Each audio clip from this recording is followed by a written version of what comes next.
ใจ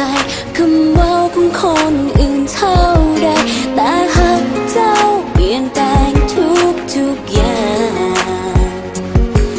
ค่อยรู้สึกอุ่นใจปลอดภัยไว้ใจเจ้าเข้ามายอมไม่ถึงเห็นในมุมคอยอ่อนแอพร้อมจะพ่ายแพ้ทุกอย่างแบบที่บุคคลยังไม่พ่ายอ่อนแอพร้อมให้เธอดูแลต่อจากนี้บุคคลมีเงื่อนไขใดๆจากวันนี้เจ้าได้เป็นที่สุดใจดวงนี้เจ้าได้เป็นที่หนึ่งคนเดียวที่ค่อยแก่และค่อยแก่ยอมอ่อนแอยอมพ่ายแพ้ยินยอมมีหมดหัวใจ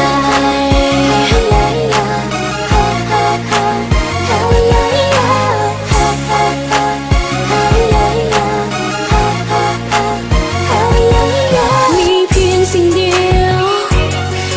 ที่อยากจะขอให้เจ้าจริงใจดูแลห่วงใยหากันตลอดไปก็เพียงเท่านี้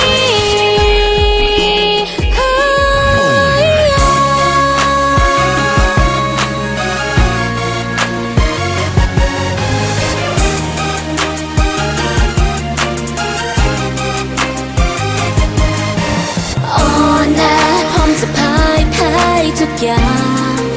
แบบที่บุคคลยังไม่พ่ายอ่อนแอต้องให้เจ้าดูแล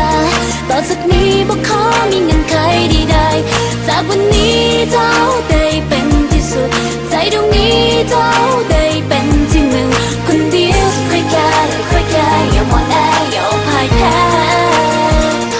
ยินยอมมีหมดหัวใจถ้าเจ้าจริงใจดูแลหากันอยู่แบบนี้ตลอดไปจะเก่งเข้มแข็งขนาดใดก็จะยอมให้เจ้าหมดใจว่ายอมไม่พ่ายแต่จะยอมให้เจ้าหมดใจนะพร้อมจะพ่ายแพ้ทุกอย่างแบบที่บุคคลยังไม่พ่ายอ่อนแอต้องให้เจ้าดูแลต่อจากนี้บุคคลมีเงื่อนไขใดๆจากวันนี้เจ้าได้เป็นที่สุดใจดวงนี้เจ้าได้เป็นที่หนึ่งคนเดียวที่ค่อยแก่อย่าอ่อนแอยอมพ่ายแพ้ยินยอมมีหมดหัวใจพร้อมจะพ่ายแพ้ทุกอย่างแบบที่บุคคลยังไม่พ่ายอ่อนแอต้องให้เจ้าดูแลต่อจากนี้บุคคลมีเงื่อนไขใดๆจากวันนี้เจ้าได้เป็นที่สุดใจดวงนี้เจ้าได้เป็นที่หนึ่งคนเดียวที่ค่อยแก่อย่าอ่อนแอยอมพ่ายแพ้ยินยอมมีหมดหัว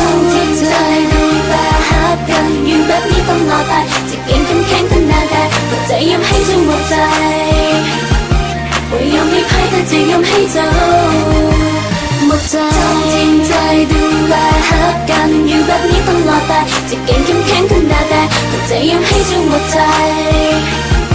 ว่ายอมไม่พ่ายแต่จะยอมให้เจ้าหมดใจ